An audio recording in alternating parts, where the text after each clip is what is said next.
오늘 하나님께서 우리에게 주실 말씀은 역대하 9장 22절에서 24절 말씀입니다. 역대하 9장 22절에서 24절 말씀 봉독하겠습니다. 솔로몬 왕의 재산과 지혜가 천하의 모든 왕들보다 큰지라. 천하의 열왕이 하나님께서 솔로몬의 마음에 주신 지혜를 들으며 그의 얼굴을 보기 원하며 각기 예물을 가지고 왔으니 곧 은그릇과 금그릇과 의복과 갑옷과 향품과 말과 노새라. 해마다 정한 수가 있었더라. 아멘. 단어 자체만으로도 우리의 마음을 설레게 하는 단어가 있습니다. 바로 선물이라고 하는 단어이지요.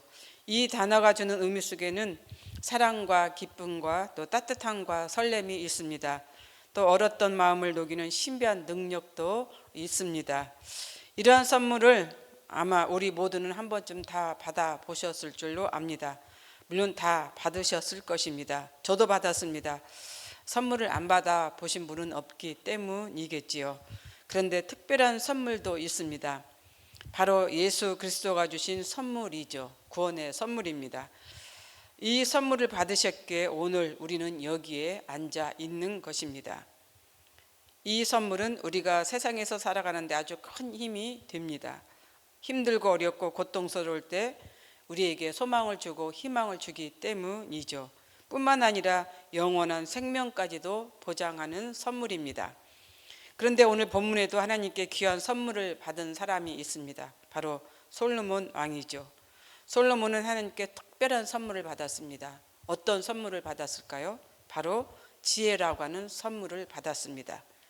물론 이 선물은 조금 전 말씀드린 우리가 주님께 받은 선물의 의미와는 다릅니다. 그 의미가 다르다라고 하는 그런 것이죠.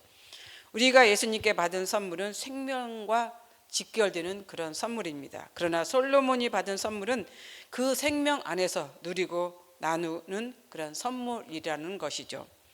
세상에서 그 누구도 받아보지 못한 아주 귀한 선물을 솔로몬 왕은 받았습니다. 우리도 이러한 선물을 받기를 이제 하나님께 기도하시기를 바랍니다. 그런데 솔로몬 왕이 받은 것은 거저 받은 것이 아니죠. 하나님께서 구원의 선물처럼 아무 공로 없이 그렇게 주신 선물이 아니다라고 하는 것이죠. 솔로몬의 노력과 수고에 의해서 받은 선물입니다. 열왕기상 3장 4절에서 5절에서 나와 있습니다. 솔로몬이 그 제단에 1000번제를 드렸더니 기브온에서 밤에 여호와께서 솔로몬의 꿈에 나타나시니라. 하나님이 이르시되 내가 내게 무엇을 줄고 너는 구하라. 그렇습니다. 솔로몬은 이 지혜 선물을 거저 받은 것이 아닙니다. 하나님께 이제 예배를 통해서 이렇게 받은 선물이다라고 하는 그런 것이죠. 여기서 보면 내가 내게 무엇을 줄고 너는 구하라. 너는 구하라고 했습니다. 그러자 솔로몬은 9절에서 누가 주의 이 많은 백성을 재판할 수 있사오리까? 듣는 마음을 종에게 주사 주의 백성을 재판하여 선악을 분별하게 하옵소서. 선악을 분별하는 지혜를 달라고 솔로몬은 하나님께 구했던 것입니다. 그랬더니 하나님께서 어떻게 했습니까? 솔로몬이 구한 것을 허락했습니다. 11절 12절에서 나와 있습니다. 오직 송사를 듣고 분별하는 지혜를 구하였으니 내가 내 말대로 하여 내게 지혜롭고 총명한 마음을 주노니 내 앞에도 너와 같은 자가 없었거니와 내 뒤에도 너와 같은 자가 일어남이 없으리로다. 즉 전무후무한 이 선물을 솔로몬은 하나님께 받은 것이죠. 앞에도 없고 뒤에도 없다라고 하는 이 말, 세상에는 오직 솔로몬에게만 주신 이 지혜의 선물이었다라고 하는 그런 것입니다. 그렇습니다. 솔로몬이 받은 선물은 그가 간구하고 기도해서 얻은 이제 선물이었다라고 하는 것을 우리가 볼 수가 있습니다. 그렇습니다. 선물은 그저 그냥 아무 공로 없이 받은 선물도 있지만 그러나 노력해서 얻은 선물도 있다라고 하는 사실을 성경을 통해서 우리는 알게 된다라고 하는 그런 것이죠. 그렇습니다. 솔로몬은 애써서 구한 지혜였습니다. 선물이었습니다. 그러자 하나님께서는 우리가 성경을 읽고 또 잘 알다시피 구하지 않는 것까지도 이제 주신 것을 알 수가 있죠. 부귀영화, 장수 영광의 축복도 주신 것을 우리는 성경을 통해서 알고 있습니다. 제가 지금까지 읽고 묵상한 성경 속에서는 솔로몬과 같은 이런 특별한 지혜를 구하는 믿음의 선진들은 없는 것 같습니다. 물론 하나님께 지혜와 지식 그리고 백성을 다스릴 수 있는 여러 가지 방법에 대한 이제 이런 은혜를 구한 믿음의 선진들은 있습니다. 하지만 솔로몬처럼 이 지혜가 목적이 되어서 하나님께 기도했던 사람은 없다라고 하는 그런 것이죠. 그렇습니다. 선물하면 우리는 보통 물질이나 물품 혹은 세상에서 가장 귀한 것 이런 것들을 생각할 수가 있습니다. 그러나 솔로몬에게 주신 하나님의 선물은 우리가 감히 생각하지도 못한 선물, 감히 누구도 이런 선물을 하나님께 달라고 강구했던 그런 이제 믿음의 사람들이 없었고 또 그런 이런 이 선물을 이렇게 구했던 사람은 없다라고는 그런 것을 우리가 볼 수가 있습니다. 그런데 오늘 본문을 자세히 보니까 특이한 점을 하나 발견을 하게 됩니다. 어떤 이제 말씀일까요? 22절에 나와 있습니다. 재산과 지혜라고 하는 단어입니다. 그래서 재산과 지혜를 여기 나란히 기록하고 있다라고 하는 뜻이죠. 그런데 하나님께서 솔로몬에게 주신 선물은 지혜였습니다. 그런데 여기에서는 재산과 지혜라고 하는 이 단어를 똑같이 나란히 기록하고 있다라고 하는 그런 것이죠. 그만큼 솔로몬이 가진 재산도 지혜와 견줄만큼 비중이 있다라고 하는 것을 의미하는 것이 아닐까요? 물론 재산도 하나님이 주신 선물입니다. 솔로몬에게 부귀를 주신다고 약속했기 때문에 이 재산도 특별한 선물이라고 하는 것이죠. 그런데 이 재산도 하나님이 솔로몬에게 주신 지혜만큼 지혜와 견줄만큼 높은 가치가 있다라고 하는 뜻을 담고 있는 것입니다. 그런데 우리가 재산에 대한 개념을 잘못 생각하면 탐욕이나 탐심 또 욕망으로 우리가 생각할 수가 있습니다. 그러나 여기에서 나타내는 것은 이런 탐욕, 탐심, 욕망이 아니라 하나님이 주신 특별한 이제 선물이었다라고 하는 것을 우리가 이제 이해하시면 됩니다.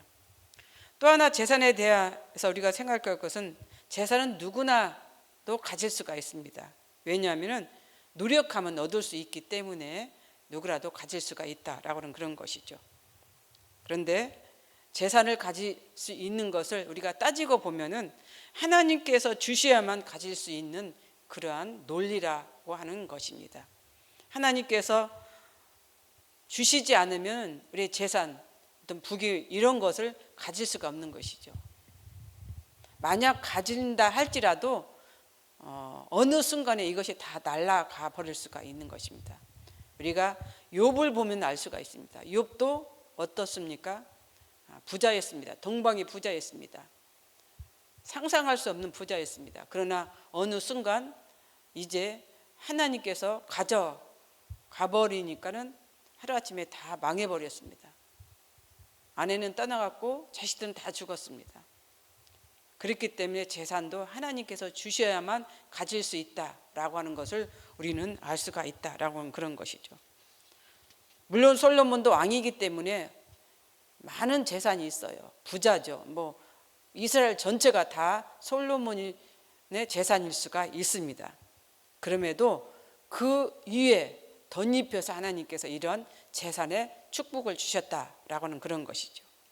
우리가 가질 수 있는 것 이외에 더 하나님께서 주실 수 있는 축복도 있다라고 하는 것을 우리가 생각할 수가 있는 것입니다. 하지만 지혜는 내가 가지고 싶다고 해서 가질 수 있는 것이 아닙니다. 내가 노력하고 힘쓴다고 해서 얻을 수 있는 것이 아니다라고 하는 그런 것이죠. 이 영역은 오직 하나님께 달려 있습니다. 하나님의 은혜로만 가질 수 있는 축복이고 선물이다라고 하는 그런 것이죠. 그렇습니다. 지혜는 하나님의 영역 안에서 얻는 하나님의 선물임을 우리는 기억해야 한다라고 하는 그런 것이죠. 그래서 많은 사람들이 이 지혜를 듣기 위해서 솔로몬을 찾아왔습니다. 도대체 그 지혜가 무엇일까? 어떤 지혜일까? 어떤 지혜이길래 이렇게 소문이 온 나라에 또 온 중동 지역에 났을까? 퍼졌을까? 뿐만 아니라 그의 얼굴을 보기 위해서 솔로몬을 찾았다고 했습니다. 이게 지혜만 듣기 위해서 이제 많은 사람들이 찾아온 것이 아니라 그의 얼굴, 솔로몬의 얼굴을 보기 위해서도 찾아왔다라는 것이죠. 우리가 그런 일이 있지 않습니까? 어떤 특별한 일이 있으면 도대체 그 일이 무엇일까? 도대체 그 사람이 누구일까? 이렇게 해서 궁금해서 인터넷 찾아보는 경우도 있고 또 가보는 경우도 있잖아요. 솔로몬이 당시 그랬다라는 그런 것이에요. 그만큼 하나님께서 주신 이 지혜가 특별했다라고 하는 것을 우리는 생각할 수가 있는 것입니다. 대표적인 것이 열왕기상 3장 16절 18절에 있는 지혜로운 재판이죠. 솔로몬의 지혜로운 재판. 창녀가 있었습니다. 두 사람의 창녀가 있었는데 자고 일어나니 한 사람의 창녀 아이가 죽었습니다. 이런 것을 통해서 솔로몬이 지혜롭게 재판을 했잖아요. 근데 이 지혜로운 재판, 왜 지혜로운 재판이었을까? 감히 우리는 상상할 수 없는, 생각할 수 없는 그 방법을 통해서 이제 죽은 아이의 엄마, 산 아이의 엄마를 가려내지 않았습니까? 어떤 방법이었을까요? 그 죽은 아기를 반토막 내는, 아이를 반토막 내는 이 사건을 통하여서 이 문제를 해결했다라고 하는 것이죠. 이 사건은, 이 상황은 감히 누구도 생각할 수도 없고 상상할 수도 없는 그런 방법을 통해서 솔로몬은 아기 엄마를 가려냈습니다. 지금 생각해 보면, 우리가 성경에 보면 물론 그런 것은 나도 할 수가 있어, 우리 모두도 할 수가 있어 라고도 이제 얘기할 수 있는 상황이죠. 그러나 그 방법을 통해서는 할 수가 없었을 것이죠. 물론 솔로몬의 지혜가 얼마나 특출했는지는 성경에서 이런저런 상황 속에서 나타나 있지는 않습니다. 그러나 그 지혜는 하나님께서 주신 특별한 지혜이기 때문에 이웃나라 왕들, 사신들, 이런 모든 사람들이 이제 듣기 위해서 찾아왔고 얼굴을 보기 위해서 찾아왔다라고 하는 것을 우리는 이제 생각해 보아야 한다라고 하는 그런 것입니다. 그렇습니다. 재산은 우리가 노력해서 얻을 수 있지만 지혜는 우리가 노력해서 얻을 수 없다라고 하는 것, 하나님의 영역이라고 하는 것, 하나님께서 주셔야만 또 가질 수 있다라고 하는 것을 우리는 기억했으면 좋겠습니다. 그래서 누가복음 2장에 보면 어린 예수님에 대해서 이렇게 얘기를 하고 있죠. 예수는 지혜와 키가 자라며 하나님과 사람에게 더욱더 사랑스러워 가시더라. 여기서 보면은 지혜와 키가 자랐다, 지혜가 자랐다. 키는 자란다라고 하는 걸 알아요. 지혜는 자랐다라고 하는 것을 우리는 모를 수가 있습니다. 그래서 지금부터라도 우리들, 우리 자손들, 우리 자녀들을, 우리 손주들을 위해서 어떻게 기도해야 되냐? 지혜가 자랄 수 있도록 기도하시기를 바랍니다. 솔로몬에게 주신 특별한 지혜의 선물을 우리도 받을 수 있도록, 우리 자손들이 받을 수 있도록 그렇게 기도하시기를 바랍니다. 그렇게 될 때 이제 솔로몬과 같은 그러한 특별한 지혜의 선물을 받을 수 있지 않을까, 이런 생각을 해보았습니다. 왜냐하면은 솔로몬과 같은 특별한 지혜를 전에도 없었고 후에도 없었다라고 이제 하나님께서 말씀했기 때문에 우리는 이러한 기도를 통해서 솔로몬과 같은 특별한 지혜를, 은혜를 받을 수 있는, 선물을 받을 수 있는 우리 모두가 되었으면 좋겠다라고 하는 의미를 담고 있습니다. 기도하겠습니다. 사랑과 은혜가 풍성하신 하나님, 참 감사합니다.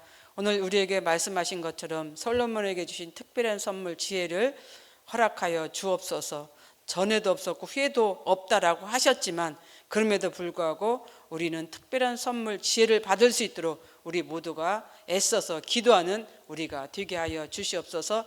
그리하여 우리로 하여금, 우리 후손들로 하여금 솔로몬과 같은 지혜 속에서 이제 베풀며 살아가는 우리 모두가 되기를 원합니다. 그런 은혜를 주시옵소서. 감사를 드리며 예수님 이름으로 기도드립니다. 아멘. 공동 기도문입니다. 다음과 같은 기도의 제목으로 기도드리겠습니다. 지금 들은 말씀이 내 삶으로 이어지게 하옵소서. 우리 교회가 동네 세매질 말씀 묵상으로 행복한 성도 되게 하옵소서. 순장을 중심으로 든든히 세워지는 동네 모임이 되게 하옵소서. 질병으로 고통받는 모든 성도들에게 주님의 치유가 임하게 하옵소서. 정치, 경제, 사회가 안정된 대한민국이 되게 하옵소서. 전쟁과 지진으로 가족과 삶의 터전을 잃은 사람들에게 살아갈 희망의 동기를 주소서. 산불 후유증으로 고통받고 있는 가정이 신속하게 복구될 수 있게 하옵소서. 동네 플러스 의식 공감에 준비된 영혼들이 교회에 등록하여 하나님의 자녀가 되게 하여 주옵소서. 이 시간 공동 기도문과 개인의 기도 제목을 놓고 기도하신 후에 각자 삶의 자리로 나아가도록 하겠습니다. 기도하겠습니다.